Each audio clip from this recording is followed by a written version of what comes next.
ओम शांति। जी, यज्ञ में अगर सेवा नहीं करोगे तो लगभग 6-7 घंटे की तो सेवा सबकी होती है, 6.5 घंटे की है।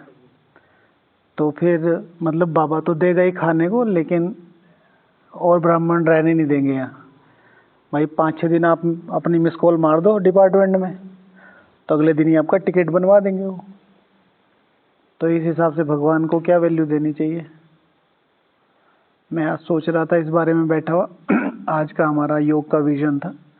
पापा ने कहा था अपने को अब तुमने अपने को आत्मा समझना शुरू कर दिया है, तो इस पे योग में संपूर्ण पावन आत्मा हूँ। एक ही सोमान पे आधा घंटा योग करना था। तो इस पे मैं सोच रहा था कि बाबा ने एक होमवर्क दे रखा है, सालों तो हो ही गए, सालों क्या दशक हो गए, आधी सेंचुरी बीत गई। अच्छा, तो हमें तो फिर ये कहो कि 10-10 साल तो हो ही गए होंगे लगभग अप्रोक्सीमेटली। तो अगर जो भी मम्मी पापा ले लो, सबसे करीब हमारे कौन रहते हैं? मम्मी पापा रहते हैं। हमारे दोस्त ले लो, हाँ, या हमारे रिश्तेदार ले लो। अगर हम अपनी नाकामयाबी उनको दिखाते रहे लगातार, भाई अगर मम्मी पापा हैं तो मेरी नौकरी नहीं लग रही, मैं पढ़ाई ठीक नहीं कर रहा, कितने दिन सस्टेन करेंगे?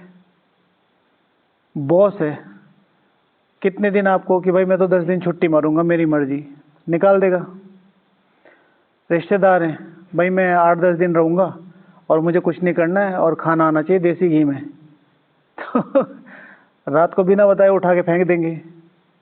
अब यहाँ सबसे करीब है हमारे मम्मी पापा, चाहे वो पूरी, मुझे नहीं लगता भारत में कम से कम ऐसा है, बाहर तो नहीं है ऐसा कि आप सारी उम्र भी मम्मी पापा पे डिपेंड रह लोगे, तो भी वो करते ही रहेंगे कुछ ना कुछ एटलीस्ट। पर मन को तो उनके भी नहीं सुहाओगे आप। देहधारी की बात करें ना, भाई आप कुछ नहीं कर रहे, राइट, लेकिन बस खाली पड़े खा रहे हो। तो हफ्ते 10 दिन में, 20 दिन में, महीने भर में तो वो भी सुना देंगे। या खाने के साथ गालियाँ नहीं खाओ, या फिर पढ़ नहीं रहे, या फिर रिजल्ट, हाँ, 1 महीना बहुत हो गया, 1 हफ्ते के भीतर सुना देते हैं, है ना। और वो हमारी उसके लिए ही सुनाते जो भी है ना। खैर, तो मैं ये सोच रहा था कि भगवान को कितना टाइम हो गया हमें। अगर हम ईश्वरीय यज्ञ में भी सेवा करने आए तो यहाँ 5-6 दिन आप छुट्टी मार दो, भाई मैं नहीं आऊँगा, मेरी मर्जी, मेरा मधुबन है, मेरा बाप का घर है, मैं तो यहीं ऐसे ही रहूँगा, ठीक है ना। तो ये जो 84 जन्म से देवी कुल की आत्मा है, यही उठा के आपको स्टेशन पे बिठा के आएंगी, ठीक है, इज्जत के साथ। अब इस कंपैरिजन में आप ही की बात नहीं, हम सब की बात है, प्लस मेरी भी बात है। नहीं, जैसे हम लोग तो ढीला होंगे तो नहीं, निवासी ढीला होगा तो भी नहीं चलेगा। मतलब नहीं, मैं बता देता हूँ ना, निवासी बनने के लिए आपको कम से कम 10 साल देने पड़ेंगे। 10 साल आप सेवा में भी दोगे ना उस डेडिकेशन के साथ, तो आप भी ढीले हो जाना, कोई मना नहीं करेगा, ठीक है, लेकिन 10 साल तक तो दो। पर जो मतलब अभी कह रहे हैं कि सेवा 5-6 दिन नहीं जाओ, हाँ, तो थोड़ा सा सेवा में आदमी लूज होगा तो बहुत सुना देगा, तो हमें भी सुना देगा।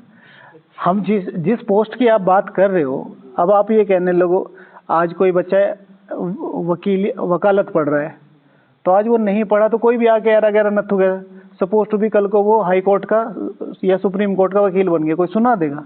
लेकिन उस दिन से और उस दिन की यात्रा भी तो कंसीडर करोगे आप। भाई कोई निवासी कैसे बना, उसने अपने 3, 4, 5, 10 साल तो दिए हैं ना, उसके बाद आप ढीले पड़ जाओ। ये है कि हाँ, आपको भी गार्डनिंग करने वाला कोई हमें कोई गार्डनिंग, अगर मान लिया राइट ना हो, मैं रामू भाई क्या है, अगर मैं आज अपने रामू भाई को ये कहूँ, जो मेरी पोजीशन है कि भैया मैं सुबह नहीं आऊँगा, मेरे हाथ पैर में दर्द होता है, तो मुझे पूरी छुट्टी मिल जाएगी। ये मेरा अपना फर्ज है कि मैं करूँ कि नहीं करूँ। बाकी एक नॉर्मल ब्राह्मण को कम से कम 25 साल यज्ञ में अच्छी तरीके से देने चाहिए।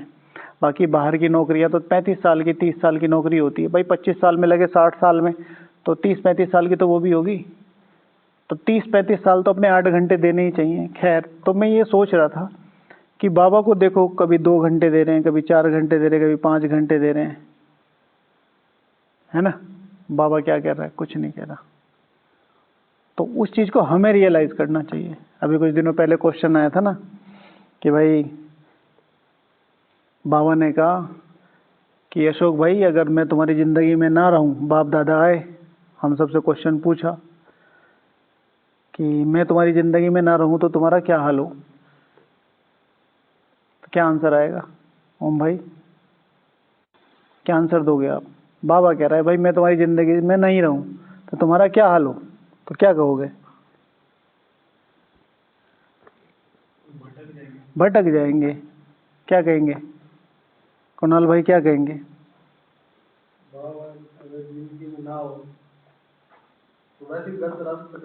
गलत रास्ते पे चलते रहेंगे। जैसे मतलब बाबा न मिला होता है, ना ना, बाबा मिल गया। अब बाबा कह रहा है भाई मैं तुम्हारी जिंदगी में रहना नहीं चाहता। तो आप क्या कहोगे बाबा को? सपोज टू बी बाप दादा है, वो कह रहे हैं अशोक भाई मैं आपके साथ नहीं रह सकता, तो आप क्या आंसर करोगे? तो अनाथ हो जाओ। तो आप क्या कहेंगे? मैं अनाथ हो जाऊंगा। बहुत अच्छा आंसर है। आप क्या कहेंगे गोपाल भाई? मैं पागल हो जाऊंगा। ठीक है। हाँ, क्या कहेंगे पुनीत भाई? सेम सेंस में कह रहा हूँ। हाँ, अंधेरा हो जाएगा। आप क्या कह रहे हैं? पूरा जिंदगी खाली हो जाएगा। आप क्या कह? अंधेरा है। ठीक है, मैं तो वैसे ही थोड़ा सा अब ऐसे ही अंधेरा है। अब जो मेन क्वेश्चन है वो ये है, अब मेन क्वेश्चन ये है कि ये तो मेरी हो गई क्या? अगर मुझे अपने जीवन की वैल्यू करनी हो, अगर मुझे अब ज्ञान मार्ग की वैल्यू करनी हो, अगर मुझे अपने पुरुषार्थ की वैल्यू करनी हो, या मुझे ये पता हो कि मैं कितना अच्छा हूँ इस ज्ञान मार्ग में, तो सेम क्वेश्चन बाबा को कह के देखो। और अगर सेम आंसर नहीं आ रहा कि जी अंधेरा हो जाए, बाबा कह रहा है देखो सुनील भाई आपके बिना अंधेरा हो जाएगा, अशोक भाई आपके बिना तो मैं पागल हो जाऊंगा। नहीं, आपने कहा अनाथ, पागल किसने कहा? पागल। गोपाल भाई मैं आपके बिना पागल हो जाऊंगा। अब सुनो, भगवान कह रहे हैं, तो क्या इतनी एग्जिस्टेंस अपने क्रिएट की है? अगर नहीं की है तो कहीं ना कहीं वो पुरुषार्थ में अपनी कमी ढूंढनी चाहिए। भाई ब्रह्मा बाबा को कह दे, ब्रह्मा बाबा कहते मैं जा रहा हूँ, मुझे नहीं आपके साथ रहना, तो कहे ओ भाई ठीक है भाई तेरा नहीं है, सारे वीरान हो जाएंगे। बाबा किस तरीके से बात करेगा? क्योंकि ब्रह्मा जी मैं आपके मतलब ठीक है ड्रामा प्लान अनुसार आप है कंपेनियन हो, मेरे मुरब्बी बच्चों, लेकिन हाथ जुड़वा लो, ये पूरी दुनिया का सवाल है। कह सकता है कि नहीं कह सकता है? हालांकि ड्रामा अनुसार अलग पार्ट है, लेकिन एक सोच का लेवल देखो अपनी, अगर उस तक आप पहुंच सकते हो। मैं भावनाओं के लेवल पे कह रहा है कि जैसे बाप दादा के बिना अधूरा है, दादा बाबा के बिना अधूरा है, यज्ञ मम्मा के बिना अधूरा है, मम्मा यज्ञ के बिना अधूरी है, दादी मम्मा यज्ञ के बिना बाबा के बिना अधूरी है, बाबा दादी के बिना अधूरी है। शिव भगवान वास टू दादी जान की, क्योंकि तू सारी दुनिया का चक्कर लगाती, बाप तेरे चक्कर लगाता रहता है। कैसे आई ये कमिटमेंट? वही बात है ना भाई, भगवान तू दुनिया के चक्कर लगा रही है, मैं तेरे चक्कर लगा रहा हूं, तो कितनी हाई कॉन्शियसनेस बना रखी होगी उसने। तो ये लेवल अपना क्रिएट करने की कोशिश करनी। नो डाउट थोड़ा टाइम लगेगा, पर अलबेला नहीं बनना। कम से कम जो हम कर सकते हैं वो तो करें, जो हमारे नियम है, जो हमारे धर्म है। भाई अब तू तनख्वाह ले रहा है, कम से कम पंच कार्ड तो लगा कि भाई सुबह ऑफिस में आया है, अटेंडेंस तो लगा, शाम को जा रहा है, अटेंडेंस तो लगा, दिख तो जा कहीं बैठा बैठा। सुबह का शाम पता ही नहीं चल रहा कहाँ है, बाबा ढूंढता फिर रहा बाबा रूम में, फिर उन्हें जी मैं यहाँ नहीं, यहाँ हूँ, फिर आपके रूम में यहाँ पे भी नहीं है। फिर बाबा कह रहा फोन करके कि बाप दादा बोल रहे भैया कहाँ हो अशोक भाई? जी ऊपर बैठा हूँ, ऊपर पहाड़ी पे तो ऐसा नहीं होना चाहिए कि कम से कम इतना रहना चाहिए भाई। जैसे कोई बेचारा सा बंदा होता है, मतलब मैंने अपनी ऑफिस में देखा, कोई बहुत बेचारा है, मेंटली भी इतना स्ट्रांग नहीं है, वर्कलोड भी इतना ज़्यादा नहीं लेता, लेकिन बॉस उस पर इसलिए मेहरबान रहता है या इसलिए दया करता है क्योंकि ना वो अपनी चीज़ों के प्रति कमिटेड है कि भाई ये करना चाहता है पर हो नहीं रहा। तो फिर बॉस भी उसे पूरी सैलरी देने के बाद भी ये कहते हैं भाई थोड़ा ध्यान रखो। तो जिसे कहते हैं कॉन्सोलेशन प्राइज या कॉन्सोलेशन जो होता है ना भाई, ग्रेस दे देते थे। तो ये चीज़ हम कम से कम अपने पास, हम तो ग्रेस वाले नहीं बनेंगे, लेकिन बाबा वाली जो कमिटमेंट है वो लेके रखनी चाहिए, है ना। अच्छा, कितना गोपाल भाई कितना योग किया? हाँ ऐसे बोलना चाहिए ज़्यादातर ब्राह्मण क्या कहते हैं, सॉरी बाबा अमृत वेला मिस हो गया। अब बाबा से कह के देखो, मेरे खुद के शब्द ऐसे होते हैं कि बाबा आज मेरे से महापाप हुआ है। महापाप क्या होता है, काम विकार में जाना। और काम विकार बिल्कुल मतलब छोटी चीज़ तो नहीं है, बहुत बड़ा, लेकिन भगवान का डिसरिगार्ड करना, सोचो तो सही। तो कभी भी आप इस रियलाइजेशन फैक्टर से अगर बाबा को बोलोगे ना, बाबा मेरे से महापाप हुआ है, मुझे माफ़ कर दो, तो शायद कल को बाबा भी कमिटमेंट, वो तो आपकी भावना है कि इस लेवल पे आप जाके बाबा से बोलोगे, उस कमिटमेंट पे बाबा शायद आपको ग्रेस करे कि या अटेंड करे कि हाँ भाई ये व्यक्ति करना चाहता है, कभी कभी हो जाता है, तो कल को वो आपकी हेल्प करे, बाबा को सॉरी बोल के। ठीक है, तो अच्छा ही है। हाँ अच्छा, बाबा ने कहा था आज त्रिमूर्ति शिव भगवान, आज बाप कहते हैं जब जब भारत में ग्लानि होती है मैं आता हूँ, यदा यदा ही धर्मस्य ग्लानिर्भवति भारत अभ्युत्थानम अधर्मस्य। उसके बाद तदात्मानम सृजाम्यहम्। तो बाबा कहते जब जब भारत की ग्लानि होती है मैं आता हूँ। जो भारतवासी हैं, बाप उन्हों से ही बात करते हैं, ये इम्पोर्टेंट है, बाप उन्हों से ही बात करते हैं। तो यदा यदा ही धर्मस्य, बाप आते भी भारत में हैं। तो भारतवासी अर्थात क्या, भारतवासी अर्थात क्या, कौन बताएगा, किसने लिखा है ये बताओ। टॉपिक में थोड़ा कंफ्यूजन हो गया था। अच्छा, क्या कंफ्यूजन हो, भारतवासी उन्हें भी ले रहे हैं कि किनको, जो यहाँ रहते हैं? नहीं, हाँ, एक तो भारतवासी वो हो गए जो सतयुग के हैं, हाँ क्या समय वो भारतवासी उनसे बात कर रहे हैं। हाँ, लेकिन वो भी तो हैं जो जिनकी जो ग्लानि कर रहे हैं और भारत में बाबा को आना पड़ रहा है, ना ना ना, भारतवासी हो गए। आपने मुरली रिवाइज नहीं करी आज। किसको पता है इसका आंसर, जो भैया क्वेश्चन कर रहे हैं? भैया कंफ्यूजन इस चीज में है कि भारतवासी किसे कह रहे हैं बाबा, वो मुझे नहीं पता। बाबा ने इसका आंसर मुरली में ही दिया है आज। वो तो बाबा ने कहा है कि मैं भारतवासियों से ही बात करता हूँ। ये तो यहाँ का है, इसके बाद एक लाइन और आई है भारतवासियों के लिए, वो बताओ कि जिसने मुरली रिवाइज करी हुई उसको पता होगा, बताओ।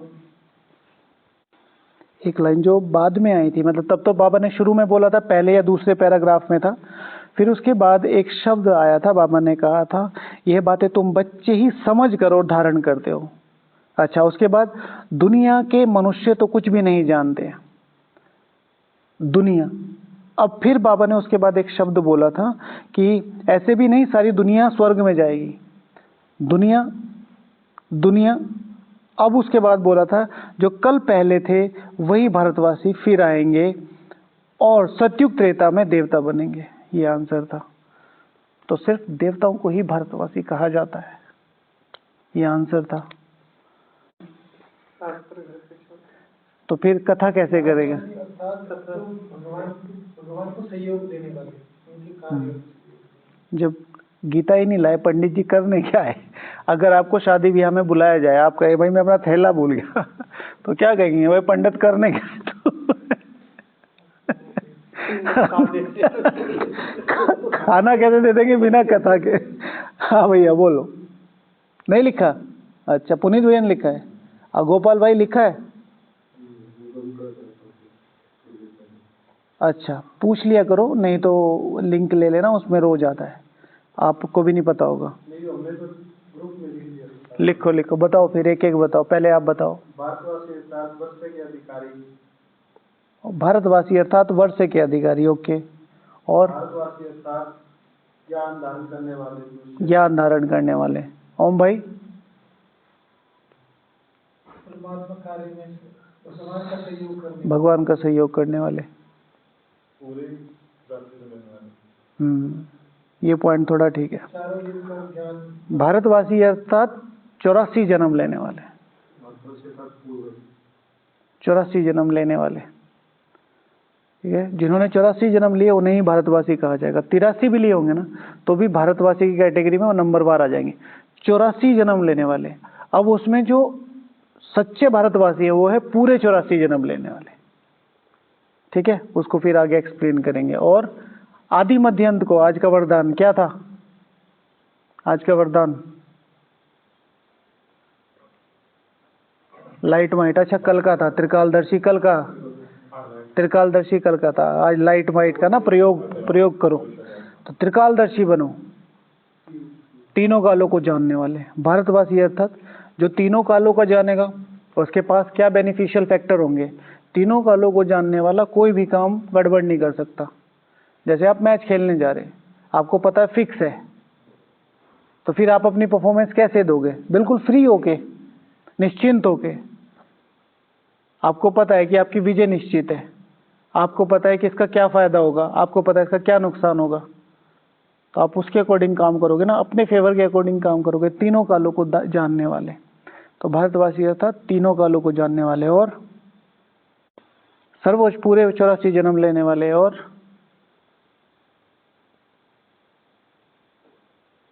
गुरु जी बताइए। ठीक है। तो भारतवासी अर्थात एक होते हैं निवासी, एक होते हैं वासी। निवासी और वासी में क्या अंतर होता है? मधुबन निवासी, हाँ निवासी पर्टिकुलर होते हैं। अच्छा, अपना निवास प्रमाण पत्र लाओ है, और वासी कहीं से आके बस जाना। ओके, और कुछ है? ऐसी होगा कि मैं सही बोल रहा हूं। निवासी, ठीक है, जो वहाँ रहते हैं, जिसको वो प्लेस कुछ दे रहा है। भाई मैं भारत का रहने वाला, तो भारत तो मुझे कुछ दे रहा है। इसको पर्सनली नहीं लीजिएगा, मैं आपको एक चीज समझा रहा हूँ। स्पार्क विंग का प्रोग्राम कब तक चल रहा था? 8 सवा 8 बजे तक, ठीक है। लेकिन मैं कितने बजे तक बैठा हुआ? 7:30 बजे तक, 5-10 मिनट ऊपर और फिर आ गया, क्योंकि मुझे भूख लग गई थी। अगर मेरी आत्मा को भूख लगी हुई होती तो दुनिया की कोई भी ताकत मुझे वहां जाने से नहीं रोक पाती। पहला, ये सिर्फ आज के लिए है, रोज के लिए नहीं है, आज के लिए। अब मेरी आत्मा को कितनी भूख है, वो उतनी मुझे बाबा की तरफ खींचेगी, उतनी। तो उसमें 2 तरीके हो सकते हैं। एक, या तो मुझे कोई प्रॉब्लम हो, मेरे पेट में भूख नहीं लगती है मुझे, मैं 10-10 दिन भूखा रह जाता हूँ, मुझे कुछ भूख नहीं लगती है, तो या तो मुझे कुछ बीमारी है, या दूसरी बात, मुझे यही नहीं पता कि भूख होती क्या है। राइट? तो ये चीज हमें समझनी है। जतिन दा, समझे? आज फिर मैंने आपका एक आंसर लिखा है, शेड्यूल बनाया? नो, कल बाद बनेगा वो पॉसिबिलिटी। यंगस्टर्स का ये हाल है, चीजें हाँ आगे बढ़े हैं, ये तो पता चला। बुक मिली? पढ़ी? किसको दी भैया बुक? आपके पास भाग्य विधाता बुक थी? नहीं थी? आपने बुक बाबा को बोली? बुक कहाँ चल के आई? बुक कहाँ चल के आई बताओ ना। बुक कहाँ चल के आई? आप गए बुक के पास या बुक चल के आई? बुक चल के आई। क्यों? क्यों? क्योंकि बाबा ने आपके लिए वो वैल्यू समझी। अब आपको, जब आपको एक रिस्पॉन्सिबिलिटी दी थी बाबा ने कि वो बुक उन तक पहुंचानी है, वो समझाने के लिए। नहीं तो बाबा कॉल करके बोल सकता था ना कि भाई यहाँ आ जाओ, बाबा दे रहा है ना। मैंने तो अपने पास रख दी थी वो जो दो थी। हाँ, तो एक तो भाई दीपक भाई थे, वो तो ठीक है, और कबीर भाई पे एक ही वो दीपक भाई कह रहे थे कि दे देना, दे देना, ठीक है ना। कोई भी चीज होती है ना, वो बाबा सिखाने के लिए करता है। एक सीधी कॉल आपने की कि बाबा मुझे बुक चाहिए, तो बाबा ने आपके कमरे तक, आपको बाहर नहीं आने दिया, आपके कमरे तक बुक पहुंचाई। जबकि बाबा एक सिंपल कॉल करके कह सकता था कि नहीं भाई इधर आ जाओ, यहाँ बुक पढ़ी है, ले जाओ, तुम्हें पढ़ना है ना, मुझे थोड़ा ही पढ़ना है। तो हाउ टू टीच, राइट। तो नेक्स्ट टाइम से कभी भी हम किसी को कोई भी प्रिविलेज दे रहे हैं या कोई भी फैसिलिटी दे रहे हैं, तो उसको ये एहसास ना कराया जाए कि हम तुम्हें दे रहे हैं। ब्राह्मण जीवन का पहला धर्म है देना,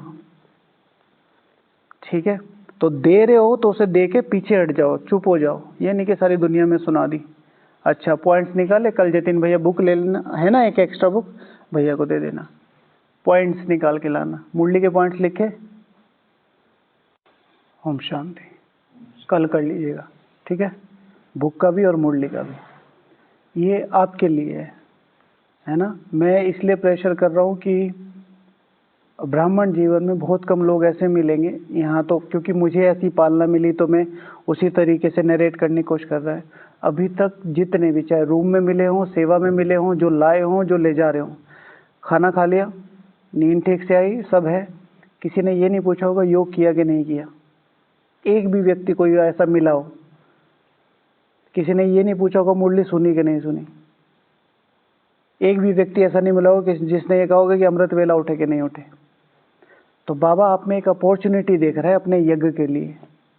तो शुरू में थोड़ा सा हार्ड लग रहा होगा आपको, बीइंग, जैसे मैं थोड़ा सा आपको लग रहा हूँ स्ट्रिक्ट। बात स्ट्रिक्टनेस की नहीं है, बात है आपकी लाइफ की। इसीलिए हर एक ब्राह्मण को बहुत ज़्यादा सीरियस लेना है, क्योंकि ये उसकी ज़िंदगी का सवाल है। एक ब्राह्मण आत्मा 5000 साल के बाद यहाँ मधुबन तक आई है, उसको यही नहीं पता करना क्या है, तो कल को जाके वो जिंदा रहेगी जब यहाँ से खाना ही नहीं लेके जा रही है ना। थोड़ा थोड़ा शुरू कीजिए, है ना। ओके, तो आज टॉपिक था भारतवासी अर्थात क्या। तो क्योंकि टाइम कम है तो फिर, तो भारतवासी तो एक होता है निवासी, एक होता है वासी। निवासी माना जहाँ से हम कोई चीज़ ग्रैब कर रहे हो, ले रहे हो। हम मधुबन में निवास करते तो हम मधुबन के वाइब्रेशन ले रहे हैं, है ना। मधुबन से पालना ले रहे हैं, शिव बाबा से पालना ले रहे हैं। वासी, ठीक है, कि भाई ये विदेशी है ना, प्रवासी, वहाँ जाके रहते हैं, वहाँ की चीज़ों को लेते हैं, ठीक है, तो वहाँ कुछ ना कुछ देना। हालांकि निवासी और वासी लगभग एक ही जाता है। वास करना, भारतवासी, जिनमें भारत वास करता हो, रहता हो, ठीक है। तो भारतवासी अर्थात क्या, जिनमें भारत रहता हो। अब भारतवासी अर्थात क्या, फिर भारत क्या, तो उसमें एक शब्द, मतलब भारत दो शब्दों से मिलके बना है, एक है भा, एक है रथ, ठीक है ना। भारत माना भ्राय होता है माना, तो ज्ञान रूपी प्रकाश। रथ माना उसमें जैसे कहते हैं ना भाई रमा हुआ, तो ज्ञान के प्रकाश में जो रमा हुआ है। तो जो आत्मा रियल में ईश्वरीय ज्ञान के प्रकाश में रमी हुई है, अर्थात उसके अंदर ज्ञान नहीं है, ज्ञान तो होगा ही होगा, जो ज्ञान की प्रैक्टिकल धारणाएं कर रही है उसको कहेंगे भारतवासी। अर्थात भगवान के श्रीमत पर चलकर उस ज्ञान को प्रैक्टिकल लाना, इस भारतवासी, ठीक है। भारत का मतलब होता है, भारत वो नहीं है राजा, हाँ उनका लड़का राजा भरत नहीं, ठीक है। भारत के बहुत सारे मीनिंग है, भारत का मतलब ज्ञान भी है। तो भ्रा यानी कि अपने ज्ञान रूपी प्रकाश में रमा हुआ, हाँ भारत। अच्छा, फिर जैसे भैया ने बोला भारत अर्थात भारतवासी अर्थात जिसने 84 जन्म लिए। भारतवासी अर्थात जिसने 84 पूरे 84 जन्म लिए, जो भारत को कुछ दे रहा है। तो किसने भारत को सब कुछ दिया? संपूर्ण पावनता, संपूर्ण सतोप्रधानता, संपूर्ण पावन प्रकृति, संपूर्ण पावन प्रजा, संपूर्ण पावन तत्व प्रकृति किसने दिए? हम आत्माओं के पुरुषार्थ ने। तो वो आत्माएं जिन्होंने संगम युग पर पूरा पुरुषार्थ किया और उस पुरुषार्थ के आधार पर सर्वोच्च पद प्राप्त किया, उनको कहेंगे भारतवासी। वैसे तो कहेंगे 84 जन्म वाली जो भी आत्मा है, जैसे लगभग 9 लाख आत्मा है, उनको भारतवासी, क्योंकि उन्होंने भारत को कुछ ना कुछ दिया ही। संपूर्ण पावन तो थे ही, लेकिन इन एक्चुअल राजाओं की महिमा होती है। तो 8 और 108, तो भारतवासी अर्थात विजयी रत्न, ठीक है। भारतवासी अर्थात अष्टरत्न, और फिर कुछ मामलों में कह सकते हैं भारतवासी अर्थात इष्ट। सारे देवताएं किसी न किसी प्रकार से इष्ट बनेंगे, भारत को कुछ ना कुछ किसी न किसी पुरुषार्थ से थोड़ा बहुत भी किया, भारत को कुछ दिया ही है ना। सपोज टू भी किसी ने 5 मिनट योग लगाया, तो 5 मिनट इस वातावरण को कुछ अच्छा ही दिया ना, ठीक है। फिर भारतवासी अर्थात जिन्होंने नौदा भक्ति की थी। नौदा भक्ति की तो क्या हुआ? भगवान प्राप्त हुए, भगवान प्राप्त हुए तो संपूर्ण श्रीमत पर चले, श्रीमत पर चले तो वो पद प्राप्त हुआ। ठीक है, भारतवासी अर्थात जिन्होंने 21 जन्म तक, ठीक है ना, आधा कल्प तक इस विश्व पर राज्य किया था। आज बाबा ने कहा है वो भारतवासी नहीं है जो सारे यहाँ रहते हैं तो उनको भारतवासी, भारत देश का नाम है इसलिए वो भारत में रहते हैं, लेकिन भारतवासी अर्थात सिर्फ देने वाले। संगम युग देने का युग है, संगम युग लेने का युग नहीं है। इसलिए आपको बोलता हूँ मधुबन में आए हो तो मधुबन को कुछ दो, सेवाओं में क्या दो, शुभ भावना, सेवाओं में क्या दो, नम्रता, सेवाओं में क्या इन्वेस्ट करना है, अपना बिहेवियर, सेवाओं में क्या देना है, अपना साइलेंस, सेवाओं में क्या देना है, अपना योग, भोजन में क्या देना है, अपना साइलेंस और याद, ज्ञान में क्या देना है, चिंतन, रिवीजन, डिस्कशन, धारणाओं में साइलेंस, एज मच पॉसिबल पूरा दिन चुप रह के अपने से बात करना, बाबा से बात करना। मेरे जीवन का उद्देश्य क्या है, इस ज्ञान मार्ग का उद्देश्य क्या है, संगम युग का उद्देश्य क्या है, मेरा इस संगम युग पे क्या उद्देश्य है। बाबा के रूम में जा जाके बार बार पूछो, बाबा आप बताओ मुझे क्यों लाए आप यहाँ, पूछ लो तो भगवान आपको आंसर करेगा। मैं शुरू में तो मैंने कहा ना मेरी अकल अच्छी, ना मेरी शक्ल अच्छी, ना मेरे कर्म अच्छे, ना मैं खुद अच्छा। ये तो मैं भी खुद कंसीडर कर सकता हूँ अपने बारे में, पता है ना सबको। सबसे अच्छा आपको कौन जानता है, या तो आप या भगवान। मुझे यहाँ क्यों लेके आए, इतनी ऊंची जगह पे क्यों बिठाया। तो फिर भगवान ने धीरे धीरे, जब आप अपने बारे में जानना चाहते तो भगवान तो आया ही आपके बारे में सब कुछ बताने। बाबा बताओ मेरे जीवन का उद्देश्य क्या है, जीवन का उद्देश्य क्या है। तो फिर भगवान से जब वो डायरेक्ट बातें होंगी तो भगवान डायरेक्ट आंसर करेगा, तो डायरेक्ट पालना भी देगा। शिव भगवान उवाच, बाबा का एकमात्र जो सबसे शक्तिशाली कदम है, जो कुछ बताता है वहां तक पहुंचाता है। आज ही की मुरली में था ना, वो गुरु साथ लेके नहीं जाते, ये बताते हैं और साथ लेके जाते हैं। अगर आप अपनी इंटेंसिटी और आप अपनी करेज शो करोगे, आप अपनी विल शो करोगे कि मैं ये करना चाहता हूं, तो फिर वो रास्ते निकालेगा, रास्ते निकालेगा। जब से आप मधुबन में आए और जब तक आप जाएंगे, पूछ लीजिएगा, अपने साथ वालों से भी पूछ लीजिएगा और अपने आप को भी देख लीजिएगा। इन 15 दिनों में शायद हजारों लोगों से आप मिलेंगे, देखेंगे, बात करेंगे। उन हजारों लोगों में से कितने लोगों ने ये कॉन्शियसनेस दिखाई कि आपने अपनी उन्नति की कि नहीं की।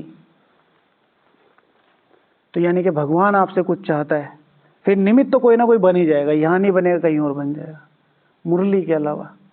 नहीं तो कैसे चल रही है मशीनरी, आप देख रहे हो। आ रहे हैं, मुरली के बाद इधर उधर से हमला होता है, शहरी ब्राह्मण सेना डाइनिंग पे हमला करती है, फिर सब अपने अपने इलाकों में घुस जाते हैं, फिर 12 बजे फिर हमला होता है, ठीक है। फिर शाम को हमला होता है, फिर शाम को एक शंख बजता है ना, ट्रैफिक कंट्रोल का 7:30 बजे, फिर सब अपनी अपनी गुफाओं में, कल को फिर हमला शुरू होगा, ठीक है ना। कोई तैयारी नहीं है, कुछ नहीं है, बस जिधर भीड़ जा रही हम भी जा रहे हैं। बट सबसे ज़्यादा जो करेज होती है, खासतौर से जब युद्ध चल रहा हो, तो सबसे ज़्यादा प्रॉब्लम, सबसे ज़्यादा परेशानी किसको रहती है, सेनापति को। बाबा नहीं सो पाता। आप कभी इस चीज़ को सोच के देखो, आप अभी चले जाओ, आप रात को 2 बजे चले जाना, मुझे ये चीज़ें बहुत फील होती हैं। हम जैसे 2 बजे भी जाके बैठे, 2:30 बजे भी, इसको नींद क्यों नहीं आ रही है, हम इस चीज़ को समझ नहीं पा रहे। हम सोचते हैं ट्रांसलाइट रखी है। आप किसी भी टाइम जाओ, वो फील आती है ना आपको, वाइब्रेशन, जब आपकी दृष्टि एक्सचेंज होती है, आप अच्छे से योग करते हो तो आपको समझ में आता है भगवान आपको शक्तियां दे रहा है। भगवान को नींद नहीं आ रही भाई, आप ये सोचो। सबसे बड़ी जो अगर सोचने वाली बात है, मैं तो सो जा रहा हूं, ठीक है ना, मैं ये सोच पा रहा हूं कि भगवान को नींद क्यों नहीं आ रही। या और लोगों की तरह 2-4 गिलास खीर के डाउनलोड किए तो अपने आप ही कुछ सोचने की भी जरूरत नहीं है, अपने आप ही बिस्तर खींचता है। खाओ, खाने को तो मना नहीं है, आपके बाप का घर है, आपके पुण्यों का ही फल है वो, ठीक है। नहीं तो दुनिया में कितने ब्राह्मण, कितनी आत्माएं। अभी विदेशी सीजन शुरू होने वाला, देखो बेचारे कहाँ कहाँ से आते, लाखों रुपए खर्च करके। हम तो 2-4 हज़ार में कितने प्यार से यहाँ पहुँच जाते हैं। हमें महीनों महीनों रहने को मिलता है यहाँ। उनको तो पहले 15 दिन होते थे, अब तो वो भी कम कर दिए। तो मुझे तो बाबा यहाँ लाके इतनी अच्छी वादियों में देखा, छत पे कहीं भी खड़े हो जाओ योग लग जाता है। लेकिन भगवान जो सर्वशक्तिवान है, संपूर्ण न्यारा प्यारा है, संपूर्ण संतुष्ट है, संपूर्ण आनंद में, उसको नींद नहीं आ रही। क्यों नहीं आ रही? ये क्वेश्चन मार्क मुझे फिर अपने से पूछना चाहिए। तो देने वाला जो होता है, उसके जिसके मत्थे मामला है, तो क्या मैंने वो मामला लिया है? तो भारतवासी अर्थात जो रिस्पॉन्सिबल है, जो अपने को रिस्पॉन्सिबल समझ रहा है। ऐसा नहीं है कि अब सोना नहीं है, मैं तो बाबा के पास बैठ के नहीं, लेकिन हाँ वो अपनी जो लिमिट्स है उनको पुश करना। कि मैं 2 दिन में 3-4 घंटे बैठ सकता था, पर मैंने चीज़ों को फॉर ग्रांटेड लिया, तो वो मुझे कल से नहीं करना है। गलतियाँ मनुष्य आत्माओं का बिहेवियर है, देवताओं का बिहेवियर नहीं है, या योगियों का बिहेवियर नहीं है। योगियों का बिहेवियर है गलतियाँ करना, realise and then change. Margin है। फिर भारतवासी अर्थात जिन्होंने सर्व के लिए स्वयं को संपूर्ण बलिदान किया हो, जैसे ब्रह्मा बाबा, सर्वस्व ब्राह्मण परिवार, अपनी इच्छाओं को, हमारा मन नहीं करता बाहर खाने का, हमारा मन नहीं करता बाहर घूमने का, मतलब सपोज टू भी आज आपका मीनिंग खत्म हो जाए, आपको पता नहीं है कि भाई शिव बाबा यहाँ आए हुए हैं और हमें ज्ञान व्यान है, कुछ नहीं है। आपको बस ये पता है कि मम्मी कह रही है भाई आज से खाना बंद है, पापा कह रहे हैं भाई आज से बाहर नहीं खाना, तो मैं घर का ही खाना है और भगवान की याद में खाना है। क्योंकि बाबा ये क्या ड्रामा शुरू कर दिया आपने, घर में ही क्रांति कर दोगे भाई। ये तो मीनिंग बता दिया बाबा ने कि भाई ब्रह्म भोजन का क्या महत्व है।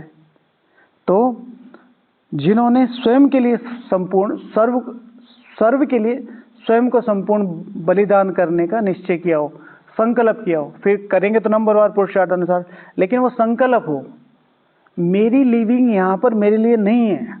ये जो 1000 आत्माएं यहाँ अभी आज आई हैं, अब वो देखो कितना ऊंचा ऊंचा बोल रहे थे, कितना, उनको वाइब्रेशन कहाँ से जाएंगे?